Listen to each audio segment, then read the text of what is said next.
Voilà, bienvenue, chers amis. Merci d'être là ce matin.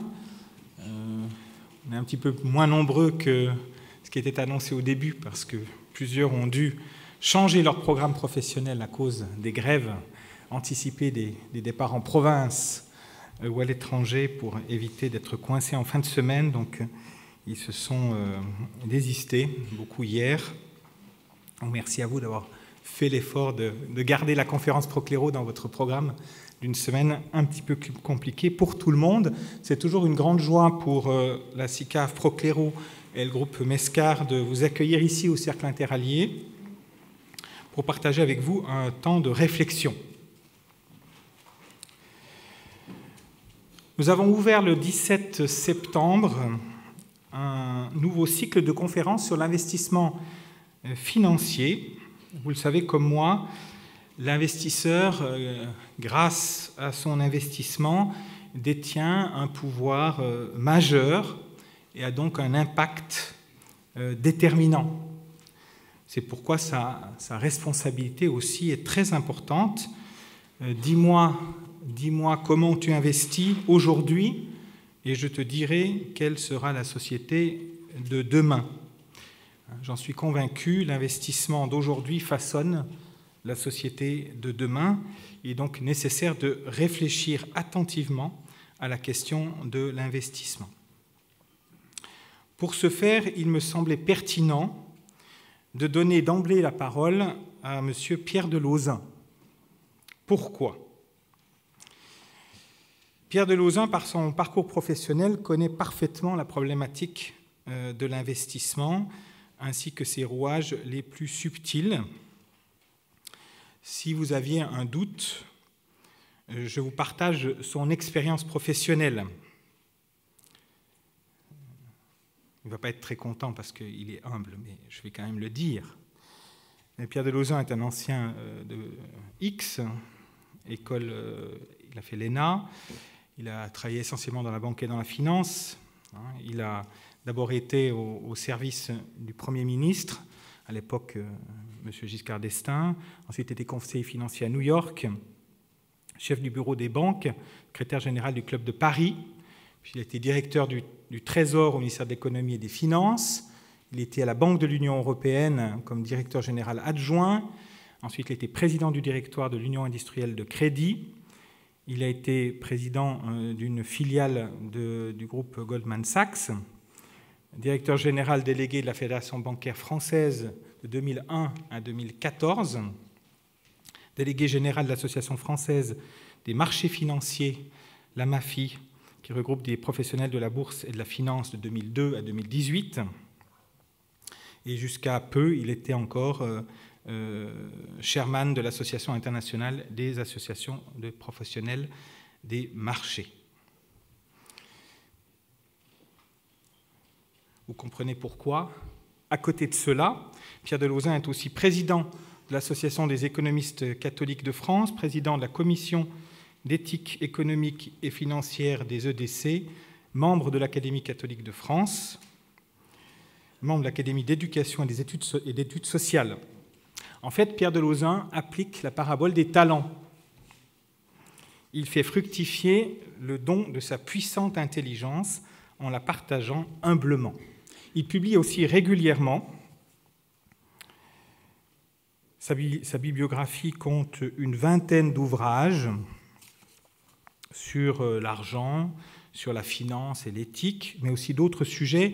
Sur les sujets qui nous intéressent, il a écrit par exemple l'Évangile, le chrétien et l'argent en 2004. Il a écrit Christianisme et croissance économique en 2008.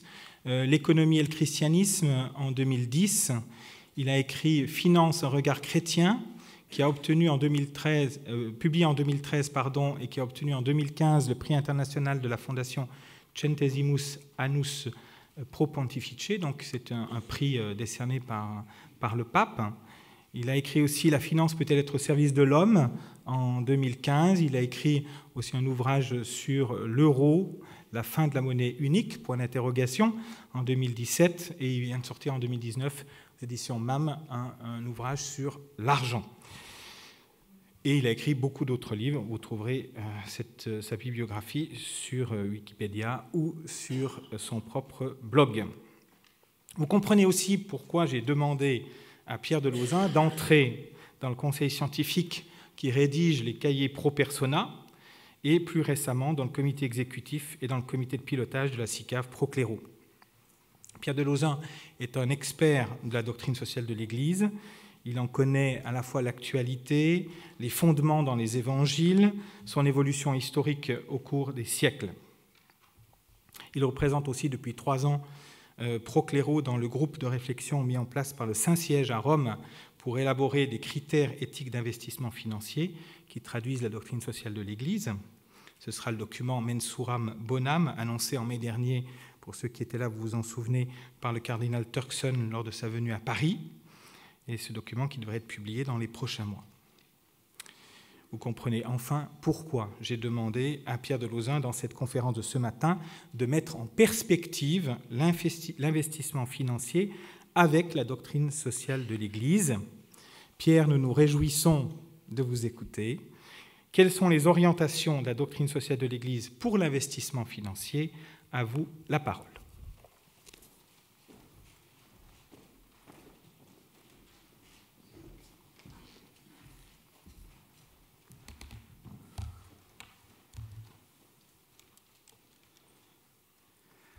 Merci beaucoup. Ce n'est pas très facile de parler après ce genre d'introduction. Enfin, au point où j'en suis, je suis obligé effectivement de m'exécuter.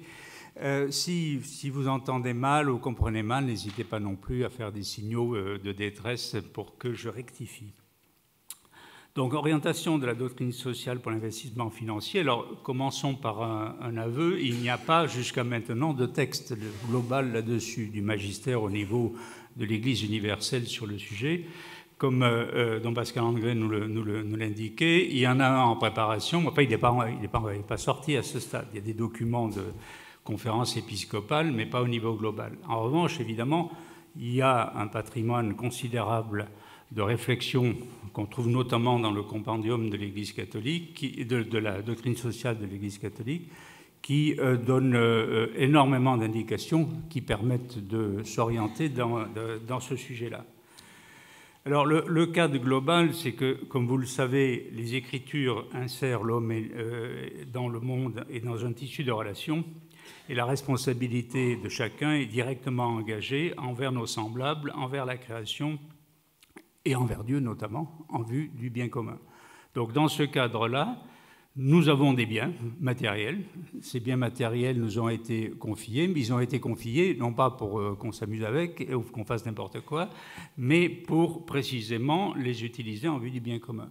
D'où le cadre très global que donne l'Église. La propriété privée, parce que les personnes ont besoin non seulement de s'approprier ce qu'elles ont produit, mais aussi d'avoir à leur disposition ces biens matériels pour pouvoir atteindre leur plein développement, mais en même temps, il y a le principe dit de destination universelle des biens, ce qui veut dire que les biens sont là pour tous, et donc celui qui possède des biens les utilise sous sa responsabilité, effectivement, mais avec en vue le bien commun. Donc ça, c'est le principe très, très global qu'il faut garder constamment à l'esprit, c'est-à-dire, oui, je suis libre d'utiliser ces biens, mais, comme disait Jean-Paul II, il y a une hypothèque, c'est-à-dire qu'ils sont là pour être utilisés dans une certaine perspective. Alors, quel est le fondement de tout ça? Alors, il y a un fondement évangélique, donc j'en ai parlé dans d'autres occasions, mais je pense que c'est très important ici, c'est que les évangiles parlent énormément de sujets économiques ou financiers, énormément d'argent. Et ils en parlent dans un sens qui s'enracine sur la vie réelle et quotidienne de chacun. Le langage de l'investissement est constamment présent. Il est rationnel donc d'investir, c'est-à-dire de mettre de l'argent ou des biens dans l'objectif d'obtenir un certain résultat après. Et c'est à gérer intelligemment. Alors vous savez, vous connaissez l'histoire du figuier qui est planté. Comme il ne rend pas, le propriétaire dit écoute, il occupe du terrain pour rien, je vais mettre autre chose. Le jardinier lui dit attends, on continue à investir, on met du fumier. L'année prochaine, on verra si ça rend. Ça, bon. Mais évidemment, il est tout entendu que si ça ne rend pas, on l'enlèvera et on mettra autre chose. De même, dans le bon grain et livré, les gens veulent se précipiter pour arracher. Le type le dit, attendez, le patron leur dit, mais non, attendez, parce que vous allez le faire, vous allez plus gâcher qu'en sens inverse.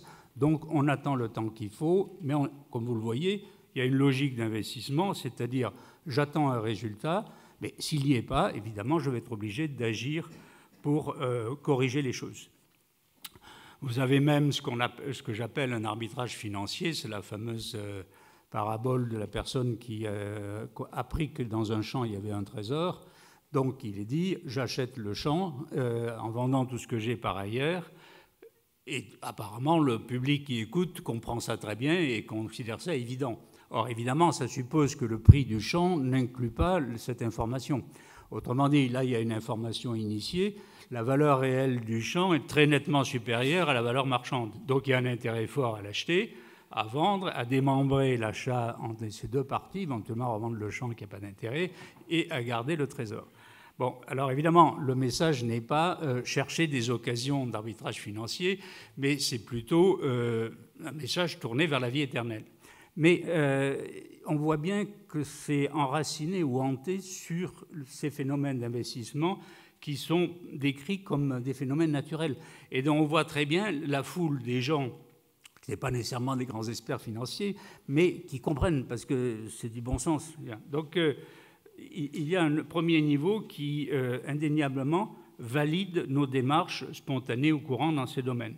Bon, vous avez un cas encore plus net et je dirais presque brutal, qui est la parabole des talents, que vous connaissez tous.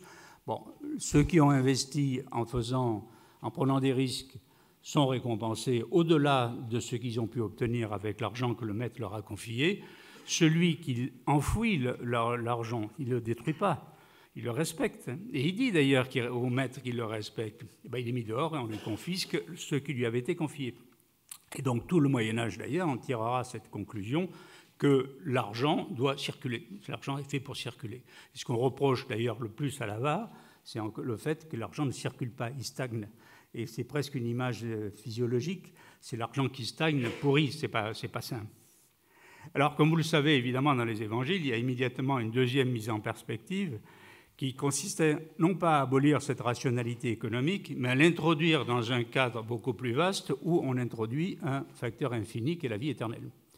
Et à ce moment-là, le raisonnement consiste à dire, bon, on est bien d'accord, il faut investir, mais maintenant, regardez, là, vous avez des biens qui vont périr, qui ne sont pas durables, on peut vous les voler, etc. Alors que la vie éternelle, ça, évidemment, ça ne peut pas périr, ça sera non seulement infiniment supérieur, mais il n'y a aucune possibilité que ça disparaisse une fois que vous y avez eu accès. Donc, faites le bon investissement, donnez la priorité absolue à la vie éternelle. Ce n'est pas dit exactement comme ça, mais c'est exactement ce raisonnement-là. Et donc, les opérations que l'on fait dans le domaine de la vie économique doivent être constamment jugées avec ces deux niveaux et ces deux plans. Le plan immédiat de leur logique, qui a son sens à son niveau, et puis la perspective fondamentale, qui, évidemment, est une espèce de joker. Quand elle intervient, elle l'emporte, puisqu'elle est infinie.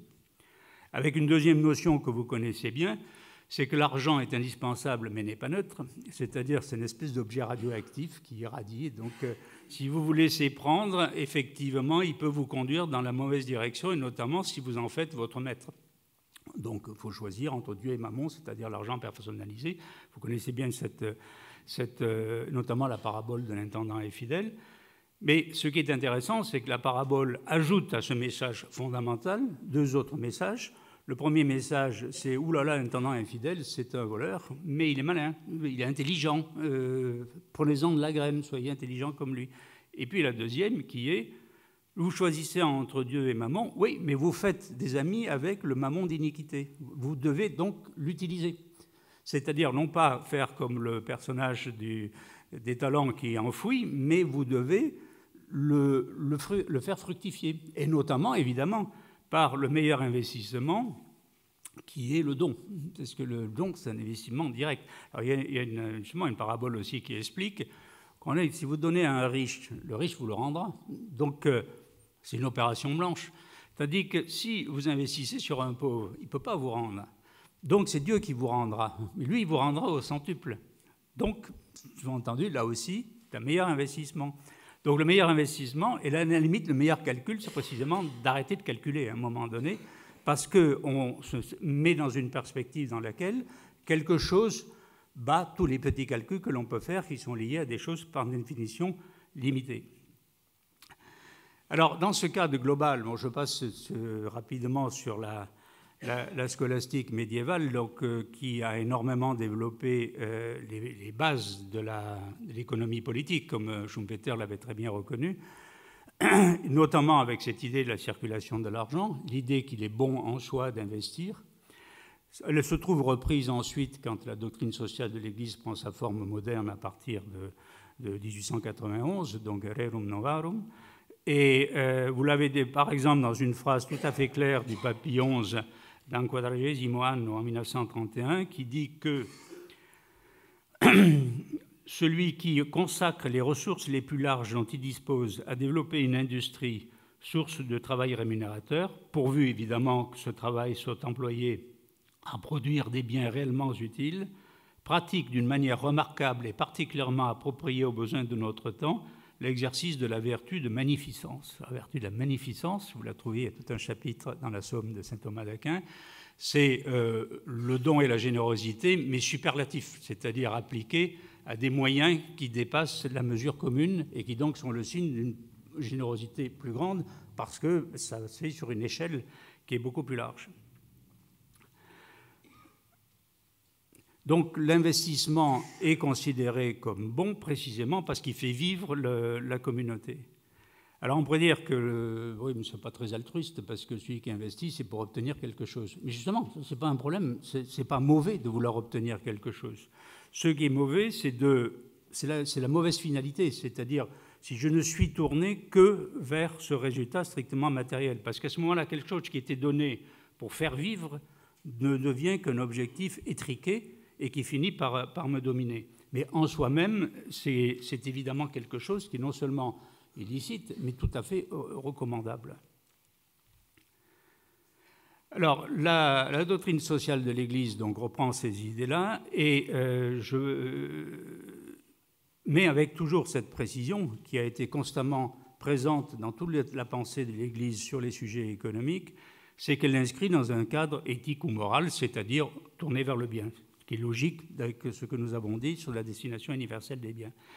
Par exemple, Jean-Paul II, dans Centesimus Annus en 1991, dit au numéro 36, « Le choix d'investir en un lieu plutôt que dans un autre, dans un secteur de production plutôt qu'en un autre, est toujours un choix moral et culturel. » Il ne dit pas que ce n'est qu'un choix moral et culturel, mais c'est un choix qui comporte une dimension essentielle, inhérente à l'acte même d'investissement, qui est moral et culturel. Et donc, c'est comme ça que le raisonnement va se faire sur les orientations possible de l'investissement dans la perspective de la doctrine sociale. C'est tourné vers le bien commun, donc il y a toujours cette dimension de responsabilité morale et culturelle. Alors, il est bien évident que c'est assez éloigné des pratiques courantes, hein, donc on y reviendra, mais il faut voir justement comment, à partir de termes assez simples, et je dirais d'un certain bon sens, on se trouve transplanté dans une perspective qui n'est pas celle usuelle ou celle actuellement dominante, même chez des gens qui sont par ailleurs raisonnablement moraux, mais qui tendent à découper d'un côté l'acte économique, où la moralité supposait être simplement de ne pas enfreindre les lois ou de ne pas tuer des gens, et puis d'un autre côté l'utilisation de l'argent. C'est-à-dire que dans cette perspective-là, l'acte moral existe déjà, comme vous le voyez dans le texte de Jean-Paul II, au niveau de l'investissement lui-même. Alors, dans la pratique, évidemment, investir dans le domaine financier, alors je mets à part l'autre grande famille d'investissement qui est l'immobilier, qui demanderait un raisonnement tout à fait spécifique, même si les principes sont les mêmes, financiers, évidemment, ça consiste à agir dans le monde dans lequel on est, et donc y compris sur les marchés financiers. Une grande partie des opportunités d'investissement sont sur les marchés où on a des chances d'y être à un moment donné, le jour où des biens privés sont mis sur le marché. Alors, le compendium dont je parlais tout à l'heure porte une appréciation positive, puisqu'il dit très clairement « L'expérience historique atteste qu'en l'absence de système financier adéquat, aucune croissance économique n'aurait eu lieu. Les investissements à large échelle typiques des économies modernes de marché n'auraient pas été possibles sans le rôle fondamental d'intermédiaire joué par les marchés financiers, qui a permis notamment d'apprécier les fonctions positives de l'épargne pour le développement du système économique et social. Mais comme vous le savez aussi, l'Église constate que ces marchés et que les acteurs du système financier, de façon excessive, gauchissent l'utilisation de cet outil, avec notamment plusieurs reproches. Alors déjà dans le compendium, la prépondérance du court terme et d'autre part l'oubli de la finalité, ou plus exactement le rétrécissement de la finalité. Benoît XVI, justement, dans Caritas in Veritate, donc encyclique publiée quelques années avant sa démission, explique que, trop souvent, le système subit les contre-coups négatifs d'un système d'échange financier au niveau national et mondial, basé sur une logique du très court terme, qui a pour but l'accroissement de la valeur des activités financières et se concentre sur la gestion technique des diverses formes de risques. Il explique aussi que la crise, celle de 2008, montre un système qui est guidé par des logiques purement autoréférencées et dépourvu de considération à long terme pour le bien commun. Et donc, dit-il, cela diminue la capacité de la finance de jouer son rôle de pont entre le présent et l'avenir. Et, ajoute-t-il, une finance limitée au court terme et au très court terme devient dangereuse pour tous.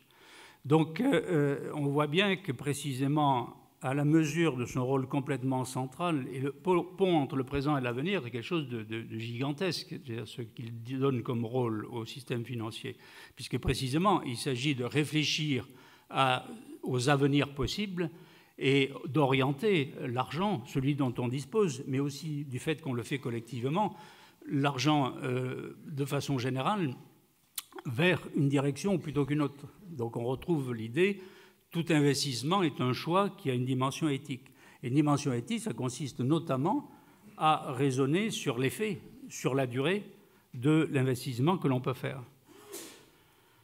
Comme vous le savez, le pape François va dans le même sens avec son vocabulaire, comment dire, plus incisif, qui parle d'une nouvelle idolâtrie de l'argent, qui aboutit à idolâtrer le marché dans son fonctionnement intrinsèque. Encore une fois, le marché est considéré comme une bonne chose. Benoît XVI notait le marché comme l'interaction entre des personnes.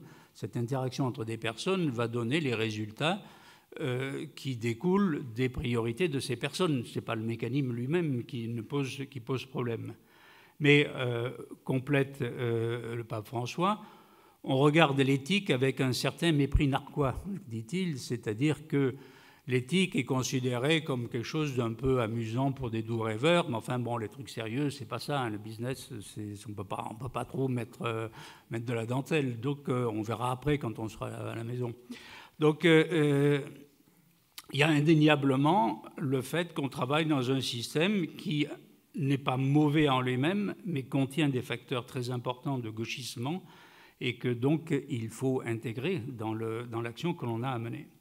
Alors, comment investir? Bon, évidemment, vous connaissez très bien la logique de l'investissement d'argent, hein, les investissements financiers. On n'est pas d'investissement dans l'industrie par celui qui a la responsabilité d'un appareil industriel. Mais l'investissement de l'argent, évidemment, dépend des horizons qu'on a. Donc, en horizon court, là, le choix est évidemment beaucoup plus réduit. Donc le point intéressant, c'est l'argent investi dans une perspective plus longue. Donc on a vu évidemment l'intérêt d'une perspective à long terme, mais je voudrais souligner un point qui n'est pas familier en milieu catholique, c'est qu'il s'en déduit que, toute chose égale par ailleurs, il y a une priorité éthique des actions sur les produits de taux. Ça me paraît tout à fait évident. Je ne dirais pas que vous trouverez ça fréquemment dans des textes pontificaux, mais vous trouvez ça dans toute la tradition de l'Église, dans la mesure où l'investisseur en action, tant qu'il est investisseur évidemment, solidaire de l'entreprise. Il est solidaire de ses hauts et de ses bas, et il a une responsabilité directe dans sa gestion. Le créancier, lui, est quelqu'un qui peut aller devant un tribunal en disant « Monsieur, il ne m'a pas payé, donc j'exige que vous déployiez la force publique pour obtenir le remboursement, en condition qu'il y ait encore de l'argent dedans, bien sûr. » Mais c'est un rapport différent. Ça ne veut pas dire que le rapport du créancier soit un rapport immoral, tant on s'en faut, mais indéniablement, c'est un rapport à plus grande distance. Alors, c'est d'autant plus vrai que l'actionnaire est le propriétaire de la société commerciale. Alors, certains disent, mais il n'est pas propriétaire de l'entreprise. Moi, je m'inscris en faux contre cette affirmation. Il n'y a pas de distinction en soi, en termes de responsabilité, entre l'entreprise et la société commerciale. L'actionnaire est propriétaire. Et d'ailleurs, ça se voit par le fait qu'il nomme les dirigeants, qu'il décide des statuts et qu'il peut vendre l'ensemble. Donc, il est responsable. Dire qu'il est propriétaire veut dire qu'il est responsable. Donc, autrement dit, dans la perspective de la doctrine sociale, si je dis c'est lui le vrai propriétaire, c'est pas pour dire ah bah oui, donc il fait ce qu'il veut, c'est pour dire ah oui, mais justement, la préoccupation qui est celle de la doctrine sociale, à savoir l'orientation à la destination universelle des biens, c'est lui qui en est responsable. Alors, bien entendu, dire oh, d'accord, vous êtes tellement loin de la réalité de type qui achète ou qui vend toutes les secondes d'une manière ou d'une autre. Oui, mais justement, on voit bien qu'on est dans des structures qui sont décalés par rapport à la logique des choses. Et pas simplement à ce que dit l'Église, mais à ce que pense le type moyen dans la rue. C'est pas sérieux d'avoir un droit de propriété, certes partiel, sur une entreprise, et puis de traiter ça comme des jetons au casino. Donc, il y a indéniablement là un problème de fond. Alors, bien entendu, il peut être utile que dans les marchés, il y ait des gens qui interviennent pour la liquidité, etc., des professionnels dans le marché, ça c'est autre chose. Mais l'investisseur, normalement, est un investisseur qui choisit une entreprise parce qu'il pense qu'il est bon, il investit dans cette entreprise, on verra un peu plus dans les détails, et le marché est la rencontre de tels investisseurs, de ces investisseurs qui achètent ou qui vendent pour un certain nombre de motifs, parce qu'il peut être tout à fait légitime d'acheter ou de vendre, évidemment, mais qui leur donne à cette relation qui est fondamentalement de partenariat. Je vais jouer sur le mot, entre le mot anglais « share », ça veut dire une part, et une part, c'est un partenariat. Donc, c'était bien organisé dans ce sens-là. Alors, ça veut dire aussi que ça donne une responsabilité par rapport au marché. Un marché est une rencontre donc de signaux dans une mesure importante. Donc un ordre passé sur un marché est aussi une forme de message, alors qui gagne à être accompagné d'un message direct avec l'entreprise ou le public, mais c'est un signal. Et donc il y a donc une forme d'éthique de l'intervention des marchés. Je ne parle pas simplement de la lutte contre les abus, du genre qui utilise des informations privilégiées, comme l'a montré les évangiles, mais à l'époque c'était possible.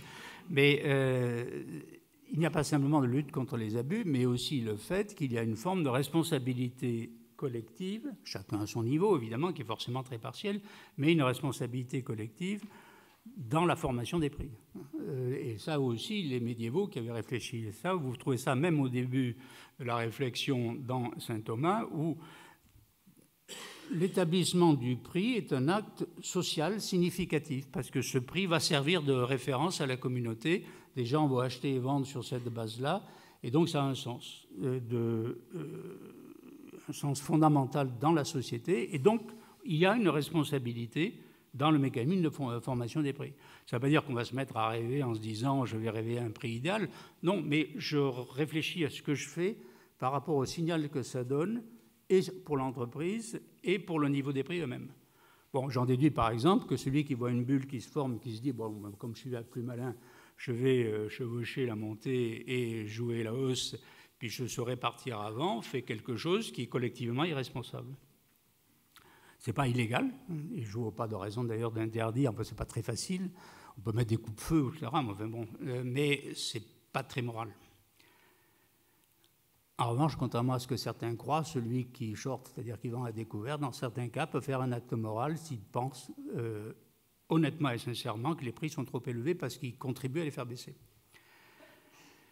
Donc, l'objet de l'investissement, évidemment, c'est les entreprises, et l'Église est très claire sur le fait que l'entreprise est une communauté d'hommes, une communauté partielle, une communauté qui n'a pas vocation nécessairement à la pérennité, mais une communauté tout à fait essentielle. Et comme le dit Caritas in Veritate au numéro 40, il parle de la conviction qu'il approuve, qui se répand, selon laquelle la gestion de l'entreprise ne peut pas tenir compte des intérêts de ses seuls propriétaires, mais aussi de ceux de toutes les autres catégories de sujets qui contribuent à la vie de l'entreprise, les travailleurs, les clients, les fournisseurs, les communautés humaines qui en dépendent. Alors, cette phrase est tout à fait essentielle parce que, d'abord, il rappelle que les actionnaires sont bien les propriétaires, contrairement à ce que certains pensent au Bernardin, mais aussi parce qu'il dit qu'il y a une perspective plus large à avoir, qui inclut, bien entendu, tout à fait les intérêts des propriétaires, mais aussi d'autres catégories, et toutes ces catégories comptent. Autrement dit, ce n'est pas uniquement certaines dimensions, mais l'ensemble des parties prenantes, le terme qu'on emploie maintenant. Il ne dit pas que nécessairement ces parties prenantes doivent être associées à la direction d'une manière ou d'une autre. Ils peuvent l'être ou ne pas l'être. Mais le point principal, c'est de dire quiconque prend les décisions, en dernière analyse, stratégiquement, les actionnaires, et puis, bien entendu, dans la vie réelle de l'entreprise, le management, les patrons, quiconque, donc, prend des décisions dans l'entreprise doit le faire en tenant compte des effets sur toutes ces parties prenantes avec lesquelles il y a une forme ou une autre de partenariat, même implicite. Donc, ça veut dire qu'il y a donc une précision croissante qui est donnée à ces responsabilités qui incombent à l'investisseur financier, puisqu'en dernière analyse, celui qui achète des actions, c'est l'investisseur financier, alors, directement ou indirectement. Et donc, il y a un besoin absolu de réfléchir précisément à cette éthique du placement financier. Alors, comme vous le savez, c'est quelque chose qui se produit dans la société au sens plus large, bien au-delà des cercles chrétiens, bien que les cercles chrétiens aient été clairement pionniers. Peut-être d'abord aux États-Unis, mais très rapidement aussi en France. Donc, il y a eu développement d'une réflexion. Cette réflexion, maintenant, est à un niveau plus large, puisqu'elle fait l'objet de documents de l'ONU, notamment les principes d'investissement responsable de 2006, qui tournent autour de l'environnement, du social et de la gouvernance, c'est-à-dire l'ESG. Bon, l'environnement, le social, la gouvernance, on y reviendra plus en détail, ce sont des choses que l'Église ne peut qu'approuver, bien entendu. Simplement, comme vous le voyez par le texte de Benoît XVI, ce qu'elle demande va au-delà, et éventuellement sur des choses, des contenus un peu différents, notamment au-delà, puisqu'il y a précisément les clients on veut dire aussi les produits, bien sûr, les clients, les fournisseurs et les communautés. Donc, ce qu'on va voir, c'est que de ce fait, la préoccupation commune pour une recherche éthique est plutôt bonne en soi, et même très bonne à bien des points de vue, mais en même temps, il faut aller probablement au-delà, en compréhension, en extension, comme diraient les philosophes, c'est-à-dire en y mettant plus de choses et en allant plus loin. Il est d'ailleurs très intéressant de voir que Benoît XVI, toujours lui, explique dans Caritas in Veritate, qui est vraiment un document tout à fait fondamental. Nous voyons, on parle beaucoup d'éthique aujourd'hui, dit-il.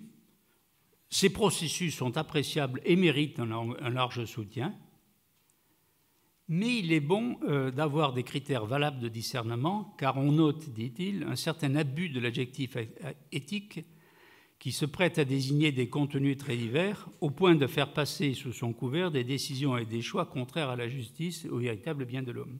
Autrement dit, il a repéré que derrière le souci, qui est bon en soi, qui porte des fruits qui sont bons, évidemment, mais il y a des trucs qui s'y glissent, qui sont, eux, un petit peu moins éthiques, en tout cas dans la perspective de l'enseignement chrétien, et que donc il faut regarder, il faut avoir du discernement. Bon, ça veut dire en termes pratiques qu'on peut souvent avoir à utiliser les instruments éthiques qui sont proposés, mais il faut de temps en temps aller regarder les petits caractères derrière et puis ouvrir la boîte et faire une petite analyse pour voir qu'est-ce qu'ils y ont vraiment mis dedans. Donc, comme on le voit, on va avoir à prendre le stock de réflexion éthique existant en le soumettant à une certaine analyse, et en même temps largement élargir la perspective. Alors, moi, je range ça aussi un peu comme le fait la réflexion ambiante en prenant d'abord les points qui soulignent, c'est-à-dire l'environnement, le social et la gouvernance, puis en y ajoutant les autres éléments. Alors, je prends l'environnement. Bon, peut-être pas nécessaire d'insister énormément dessus. Il est clair que depuis Laudato Si, tout le monde a en tête le fait que c'est quelque chose de tout à fait essentiel pour l'Église. Je rappelle que Laudato Si, sur ce plan-là, et sur les autres plans d'ailleurs, mais sur ce plan-là en particulier, est complètement dans la continuité des prédécesseurs du pape François, contrairement à ce que certains peuvent penser. Alors, un certain ton, une certaine, méfiance envers l'entreprise et les marchés constitue quelque chose de partiellement nouveau dans la tonalité, mais pas dans la doctrine ou dans l'enseignement. Alors, comme vous le savez aussi, l'environnement est un principe sur lequel énormément de gens vont se déclarer d'accord, puis peut-être presque une unanimité. La pratique, évidemment, est un petit peu plus compliquée. C'est-à-dire que, d'une part, c'est quelque chose qui, pour être analysé, suppose un savoir et une capacité d'analyse que la plupart n'ont pas, mais ça suppose aussi des hypothèses d'études, d'une manière ou d'une autre. Alors, tout le monde comprend de façon immédiate que ce n'est pas bien qu'il y ait 30 km de plastique au milieu du Pacifique ou que la disparition d'espèces n'est pas bonne, ou que la dimension humaine, anthropique, comme on dit, du réchauffement doit être contenue et si possible renversée. Mais une fois qu'on a dit ça, le passage à l'action peut être plus complexe. Deuxièmement, les choix eux-mêmes ne vont pas de soi. Il y a un exemple complètement évident qui est le nucléaire. Vous avez des gens pour qui le nucléaire, c'est l'abomination de la désolation et la première chose à éliminer, comme on le voit de l'autre côté du Rhin, avec des effets assez peu convaincants qu'on a pu constater aussi, puisqu'il y a une augmentation des émissions. Mais de notre côté, d'autres considèrent qu'en période de transition, pendant toute une durée, c'est moyennant évidemment une maîtrise qui doit être organisée très soigneusement, c'est une excellente pièce dans le dispositif pour précisément fournir de l'énergie avec un effet de réchauffement qui est beaucoup plus faible que les autres. Donc, vous avez des opinions différentes. Mais ça, je dirais, ça c'est notre responsabilité. Et là, c'est des responsabilités des laïcs. Ce n'est pas l'Église qui rentre dans ce genre de raisonnement. D'ailleurs, on le voit dans Laudato Si, où à propos des OGM, malgré la pression forte, puisque les OGM sont incontestablement une des parties du panthéon diabolique des écologistes, le pape dit bon, écoutez, ça c'est technique, moi je n'ai pas à moi à fournir une réponse ou une analyse. Donc il faut l'évaluer. Autrement dit, il rappelle avec force le devoir moral de se mouiller, de s'engager et de faire cette analyse, mais il ne donne pas la réponse, parce que là, c'est au-delà. Donc, c'est des domaines sur lesquels on peut imaginer que même en milieu chrétien, même dans les milieux de gens totalement convaincus par la doctrine sociale, il puisse y avoir des choses différentes. Ce qui ne serait pas dans le champ de la doctrine sociale, c'est quelqu'un qui dit « moi, j'en ai rien à foutre, tout ça, je mène ma vie comme je l'entends et je fais ce qui m'arrange ». Mais celui qui, sincèrement et honnêtement, conclut pour le nucléaire et celui qui conclut contre peuvent être tous les deux des gens qui respectent la doctrine sociale avec simplement des analyses différentes. Ça peut changer, évidemment, le jour où des réponses scientifiques sont données d'une manière claire qui permettrait d'opter plus nettement dans un sens ou dans un autre. Alors, le deuxième grand domaine, évidemment, c'est le social au sens du personnel, des collaborateurs, des travailleurs qui sont dans l'usine, dans l'entreprise. Bon, là, évidemment, il y a toute une partie qui tombe sous le sens commun et dans lequel tout le monde a un assez large accord sur le respect de la personne humaine, tout un ensemble de droits des travailleurs ou d'insertion dans l'entreprise.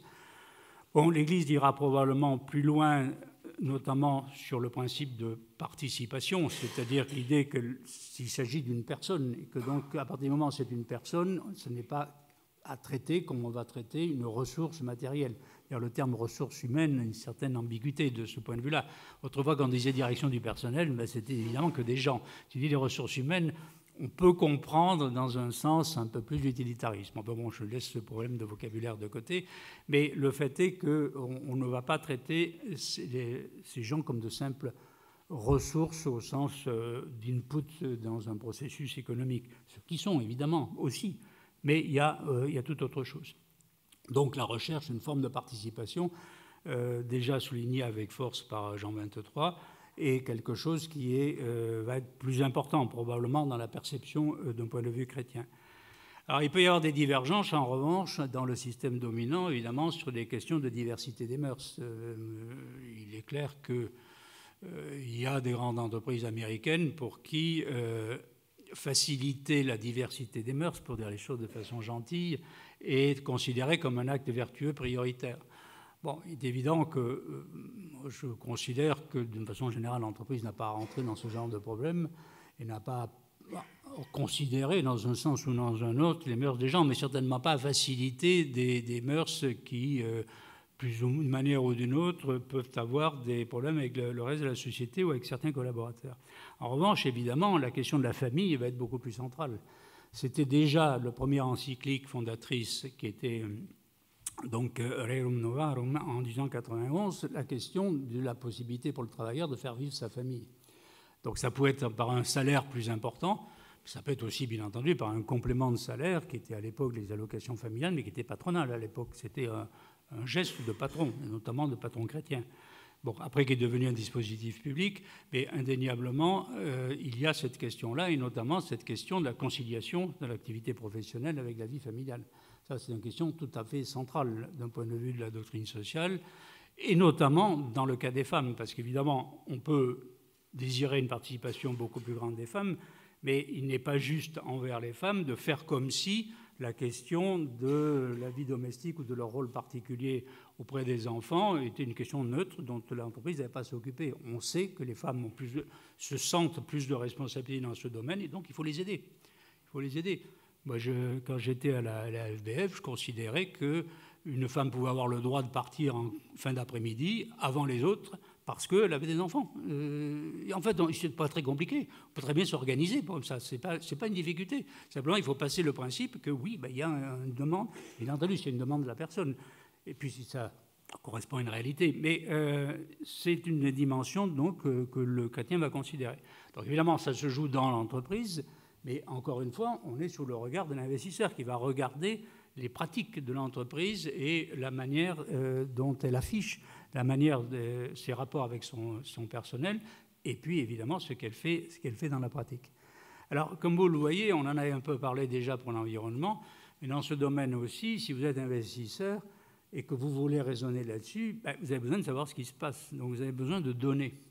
Et un des problèmes qu'on va retrouver de façon récurrente sur l'investissement éthique en général, et notamment si vous élargissez, comme nous y invite de fait la doctrine sociale, vous avez besoin d'un certain nombre d'informations qui ne sont pas fabriquées spontanément, en tout cas que la loi n'oblige pas l'entreprise à fabriquer.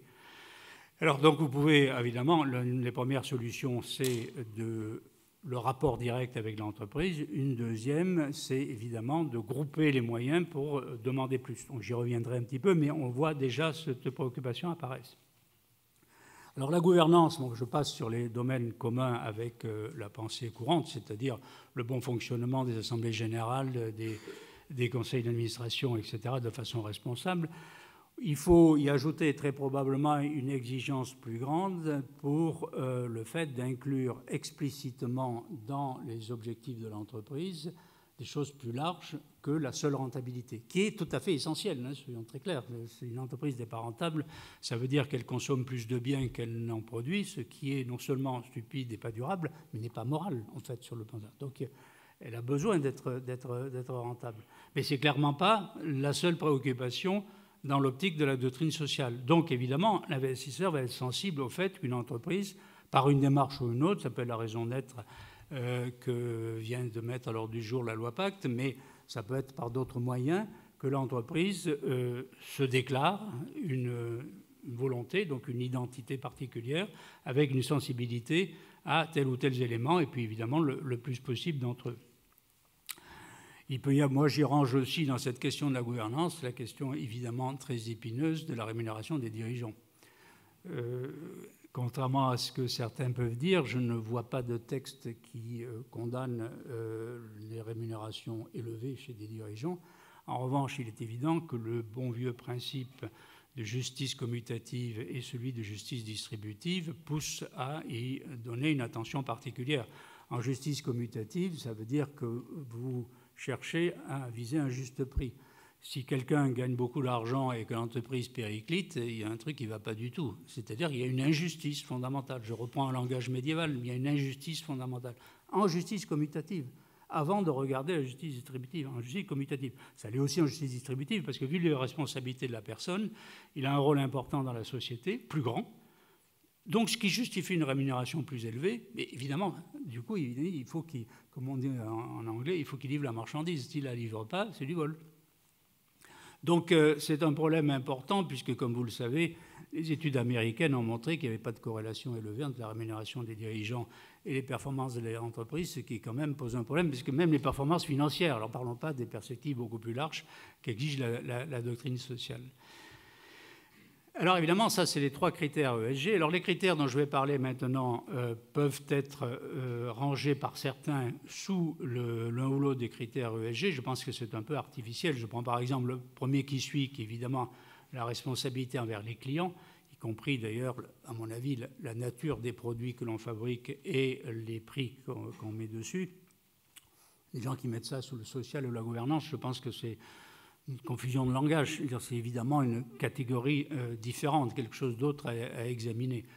Bon, là, on tombe sur des choses assez évidentes. Alors, c'est d'ailleurs là qu'il y avait la première famille de réflexion sur l'investissement éthique, c'est-à-dire par exclusion. C'est-à-dire, on mettait de côté les investissements dans des activités du genre les drogues, les jeux d'argent, la pornographie, les produits abortifs, etc.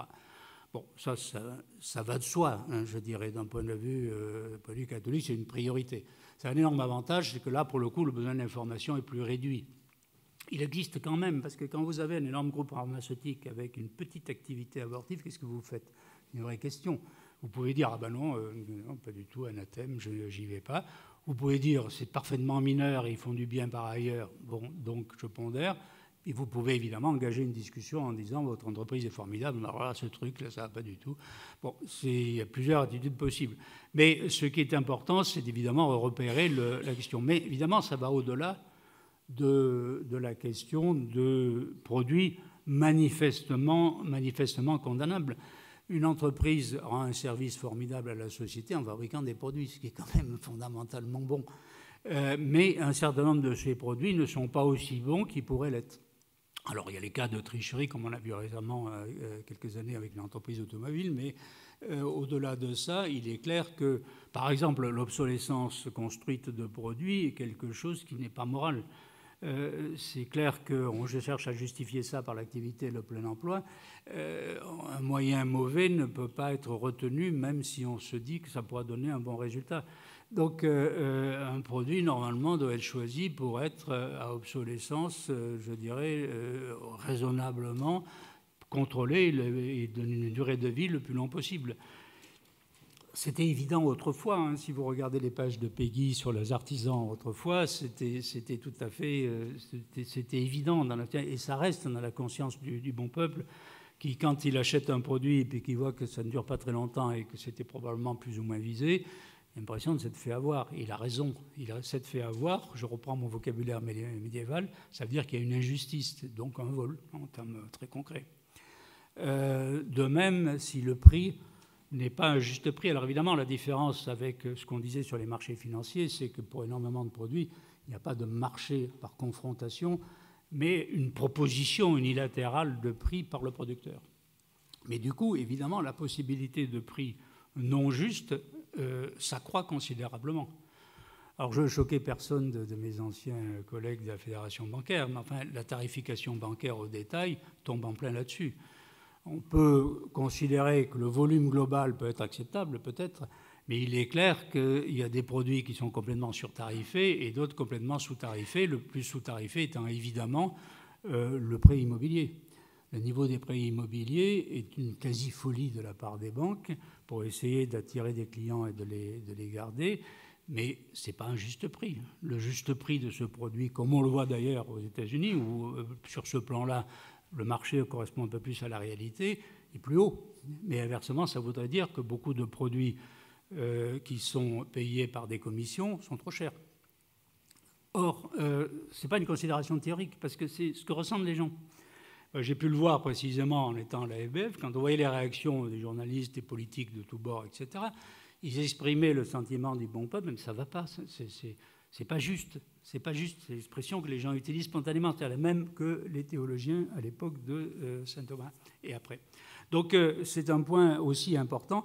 Alors évidemment, dans la pratique, c'est pas simple du tout, de nouveau. Et la question n'est pas de savoir, de sauter directement du principe moral à une conclusion immédiatement opérationnelle pratique, c'est d'avoir le principe moral en tête et de faire ce que l'on peut, on en reparlera un petit peu, faire ce que l'on peut pour essayer d'avancer dans cette direction-là. Mais encore faut-il avoir le principe en tête. Alors je vais encore choquer des gens dans la salle, mais vous avez le droit de sortir si vous êtes vraiment très mécontents. Mais les produits de luxe qui vendent essentiellement une marque, c'est-à-dire au sens très littéral, un bout de plastique ou de cuir sur lequel il y a marqué leur nom avec des tarifs qui n'ont absolument rien à voir avec les coûts de fabrication, ça rentre évidemment dans la problématique du prix pas très juste. Alors on peut considérer que les hordes asiatiques qui achètent ça sont des cinglés et que c'est autant de récupérer sur l'ennemi. Ne me paraît pas une attitude totalement éthique, spontanément.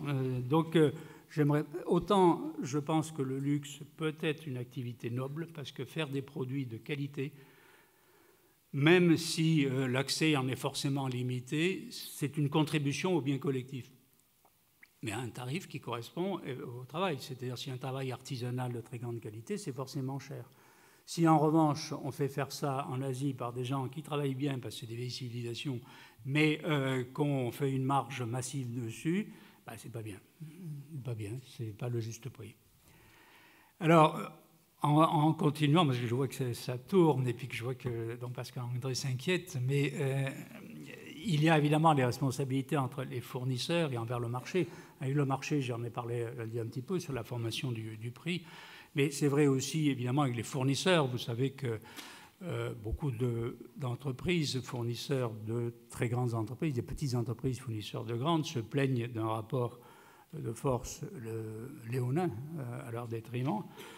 Et il est clair que dans la culture de certains pays, je prends un que je connais un petit peu plus, qui est le Japon, traditionnellement, on mettait en avant un principe d'harmonie sociale d'origine confucéenne, mais tout à fait conforme à la doctrine sociale là-dessus, et donc la nécessité d'une forme de solidarité, même si ça se réduit dans la période récente. Mais c'est une dimension, moi, la responsabilité envers le marché aussi. Et enfin, un dernier grand aspect, c'est la responsabilité envers les communautés. Alors, en général, ce qui est mis en avant dans la littérature, c'est des questions du genre, à l'époque des dictateurs, est-ce que je vais faire des grands travaux en Birmanie, par exemple, hein, dit Myanmar, mais non. Évidemment, c'est des vraies questions. Il y a des questions, évidemment, sur la corruption, sur le blanchiment d'argent, sur la fraude fiscale, et ainsi de suite. Donc, tout un ensemble de questions que tout le monde connaît, qui sont des questions sur lesquelles il y a une réflexion éthique qui progresse plutôt et qui donc va tout à fait dans le bon sens. Il est évident que, logiquement, la doctrine sociale va conduire à aller plus loin, en ce sens que l'entreprise, en gros, se considère citoyenne, elle fait partie d'une communauté et elle n'y est pas comme quelqu'un qui se pose et qui ne fait que gérer ses affaires privées. Bon, je prends un cas complètement caricatural. Il est bien évident que la ville de Clermont-Ferrand n'existe pas sans Michelin. Je veux dire, si Michelin fait des choses, Clermont-Ferrand le ressent. Donc Michelin ne peut pas voir Clermont-Ferrand comme ils voient, je ne sais pas, par exemple, un bureau qu'ils achètent sur les Champs-Élysées. Ils vont sur les Champs-Élysées, ils sont un citoyen parmi d'autres. Alors, ils ont une responsabilité comme tout le monde. Enfin, elle est faible envers la communauté parisienne, je dirais. À Clermont-Ferrand, elle est beaucoup plus grande. Et d'ailleurs, ça s'étend dans la mesure, par exemple, toujours Benoît XVI expliquait que les entreprises ont aussi une responsabilité, ont le droit évidemment d'aller se délocaliser. Ils ont une responsabilité envers, évidemment, les gens qui travaillaient dans des entités qui pourraient amener à voir l'activité se déplacer, mais aussi ils ont une responsabilité, dit-il, envers la communauté d'origine, parce que c'est la communauté qui leur a permis leur naissance et leur développement. Et donc, ça ne veut pas dire responsable de tout et de n'importe quoi, mais ça veut dire qu'ils ne peuvent pas dire c'est complètement neutre. Il y a eu une certaine relation, ou il y a toujours une certaine relation, il faut en tenir compte, et elle existe. toujours dans une démarche de responsabilité. Alors, comment agir? Il est évident que l'espèce de panorama que je vous ai donné, normalement, ça donne un peu le tournis. On se dit, bon, très bien, oui, ça serait bien en soi, mais on fait comment? Et c'est vrai que les outils ne sont pas facilement disponibles sur toute une partie. Alors, ils se développent là où socialement un intérêt a été mis. Alors, je pense notamment à l'information, évidemment, qui est un sujet totalement central. Donc, ils se développent là où la société a marqué de l'intérêt, où de ce fait, les entreprises donnent plus d'informations dans le domaine et n'en donnent pas, à la limite parce qu'on ne leur a même pas demandé ou parce qu'ils n'ont pas envie, selon les cas. Puis de toute façon, il y a un coût à fabriquer de l'information. Donc il y a un élément majeur qui est d'information, puis il y a un élément majeur aussi qui est de peser sur le marché. C'est-à-dire qu'il est bien évident que si vous représentez un milliardième du marché ou un millionième, votre impact va être assez limité. Dès que vous êtes un petit peu plus nombreux, ça fait de l'effet. Alors, ça fait, comme on le voit tous les jours sur le marché, ce n'est pas toujours dans le bon sens. Il y a des activistes qui poussent les entreprises dans la mauvaise direction. Mais le marché, les gens s'expriment. Mais vous pouvez vous exprimer dans un autre sens aussi. Donc, il y a un intérêt au regroupement. Donc, aussi bien pour la recherche d'informations, l'analyse derrière et l'action concrète, il y a un besoin fort de regroupement. Regroupement, ça peut être évidemment dans la gestion, c'est-à-dire que c'est des fonds. Alors c'est encore mieux si les fonds sont solidaires, et encore mieux s'ils sont solidaires pour une cause noble, et je pense au fonds Forclero, par exemple, dont on parlait tout à l'heure, mais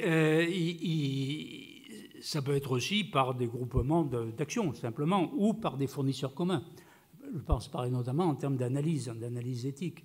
Bon, comme vous le savez, la société qui existait en France, ce sujet-là a été reprise par une agence de notation américaine. Bon, il est clair que, comme on dit, le business model, pour le moment, n'est pas encore complètement au point, mais c'est un besoin évident. Il y aurait une agence, non pas de notation, mais de réflexion, de travail et d'analyse inspirée par la doctrine sociale, ce serait évidemment merveilleux. Ça aiderait énormément, parce que c'est un travail qui est très difficile de faire de façon isolée ou séparée. Et puis évidemment, tout ça est tout à fait nécessaire dans le dialogue avec l'entreprise, parce que si on parle de partenariat, c'est dans les deux sens. C'est-à-dire qu'il y a un partenariat avec l'entreprise, donc une forme de solidarité, mais aussi une forme de dialogue, de conversation, comme on dit maintenant chez les Américains, pour précisément voir où elles en sont, comment elles voient tel ou tel aspect, qui pour nous est important, pour eux ne l'était pas, ou au contraire, qu'il était déjà pour eux, mais on s'aperçoit que c'est intéressant et donc on est encore plus attiré par l'entreprise en question. Donc ce dialogue très important. Évidemment, le dialogue, ça suppose aussi un certain regroupement, parce qu'une entreprise ne peut pas être en rapport avec chacun des actionnaires dès qu'il y en a un qui a une question à poser. Donc il y a un besoin de regroupement et de regroupement de force. Il y a un besoin aussi de réflexion sur les méthodes. Donc là, je ne vais pas développer parce que vous les très en détail, puis vous les connaissez. Il n'y a pas rien de bien original. Il y a évidemment toutes les méthodes par exclusion. Il y a les méthodes pour le meilleur de la classe, the best in class, où on hiérarchise les entreprises selon chacun des critères, de manière à se dégager des plus mauvais élèves pour aller vers les meilleurs élèves. C'est une méthode aussi. Chacune a ses avantages, ses inconvénients. Évidemment, une qui est plus directement pertinente, c'est le choix proactif. Alors ça peut être évidemment sous la forme d'investissement à impact, mais ça peut être aussi avec des entreprises tout à fait ordinaires où on se dit, mais voilà, celle-là est particulièrement intéressante sur un ensemble de critères. Et donc, je me mets en priorité sur celle-là. Alors évidemment, si vous faites ça du coup, vous ne prenez pas comme référence des indices, ou du moins ce n'est pas très facile, parce que votre univers, si j'ose dire, de référence est assez notablement différent de l'indice. Mais en même temps, vous savez que les gens, les clients, eux, ils auront plus ou moins l'indice en tête. Donc on ne peut pas complètement l'oublier. Je voudrais d'ailleurs juste faire une incidente, et je vais encore choquer des personnes dans la salle, à savoir que le développement massif de la gestion passive me paraît assez peu cohérent avec l'éthique du marché. L'éthique du marché, c'est l'éthique d'expression. Ce n'est pas de vivre sur l'expression donnée par les autres en se fichant complètement de la formation des prix et en allant la prendre sur le marché. Alors évidemment, ça coûte moins cher. Enfin, c'est une attitude, à mon avis, moins responsable, sauf évidemment dans des cas particuliers. Donc, comme vous le voyez, et je conclus, donc dans l'optique de la doctrine sociale, il y a en fait devant nous un gigantesque chantier, plutôt intéressant, plutôt exaltant, où je pense qu'un des problèmes d'attitude de base à avoir, c'est de ne pas se culpabiliser par rapport à l'immensité de la tâche, mais voir plutôt ça comme les gens qui ont découvert l'Amérique en disant ben, c'est un continent gigantesque avec des tas de ressources. Il y a d'ailleurs des animaux ou des plantes qu'on ne connaissait pas, tout ça est bien, bel et bon. Donc mettons ça en valeur. Donc c'est-à-dire à regarder dans ce champ-là qu'est-ce que l'on peut faire avec un œil nouveau, en commençant là où on est, et puis comme je le disais, en regroupant des forces. Alors ce qui peut être d'ailleurs bon de ce point de vue-là, c'est évidemment Mensuram Bonam que mentionnait don Pascal André, donc ce texte Vatican, un peu bien entendu en énonçant des principes, mais surtout, mais qui ne vont pas surprendre celui qui a un peu réfléchi à la question, mais surtout en donnant un coup d'envoi, parce qu'il est évident qu'un acte de l'Église universelle sur ce domaine, où il n'y a rien eu jusqu'à maintenant, est quelque chose de très fort et de très, très significatif. Et je dirais, ça l'est notamment par le fait que ça vient sous l'égide du pape François, qui n'a pas une sympathie modérée au départ pour la finance, mais qui reconnaît son utilité, puisque ça voudra dire, bon, ça c'est pas bien, mais ça c'est bien, ça aussi c'est bien, et ça aussi c'est bien, allez-y. Donc il y a, je dirais, un débouché positif donné par rapport à la dénonciation par ailleurs justifiée de mots que nous constatons les uns et les autres et que le pape dénonce à juste titre. Mais ce qui est important, c'est de dire en même temps, oui, mais attendez, il y a des tas de choses que l'on peut faire positivement et il faut les faire, mais non pas abstraitement, mais de façon plus concrète en s'y engageant très, très, très, très activement. Alors, je voudrais finir aussi par un autre paradoxe apparent, mais qui revient sur les évangiles, c'est qu'il ne faut jamais oublier non plus, en tant qu'investisseur primaire, le besoin d'une diversification radicale des actifs, et que dans un portefeuille d'actifs important, il y a un élément très important qui est le don. C'est-à-dire, puisque, comme le disent les évangiles, c'est quand même le meilleur investissement possible, hein, de loin. Donc, dans un portefeuille bien constitué, le don doit avoir une place tout à fait importante. Donc il y a eu d'ailleurs récemment un mouvement de patrons dirigeants qui s'appelait Changer pour le don et qui recommandait ce que moi j'avais recommandé dans un autre livre il y a une quinzaine d'années, et qui est de reprendre l'idée de la dîme, c'est-à-dire donner 10% au moins. Parce que un portefeuille de revenus et donc de futurs actifs où il n'y a pas 10% sur cet investissement capital, c'est un portefeuille déséquilibré. Bien, merci beaucoup.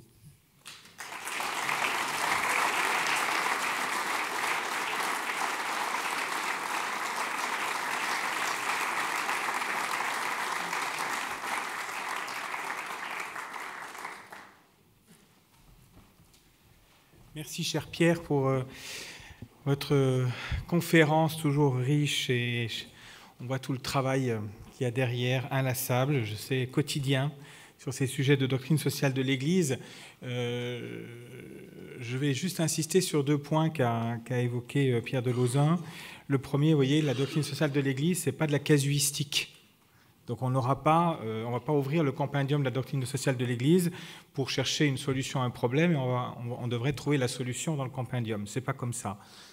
La doctrine sociale de l'Église donne à réfléchir les moyens de la réflexion, les critères de discernement. On est sur le pourquoi des choses, alors que justement, Pierre Lauzun l'a bien expliqué, sur le comment, c'est à nous à trouver les solutions, à tous à trouver les bonnes solutions, éclairées justement que nous sommes par la doctrine sociale de l'Église, ce qu'elle peut nous enseigner.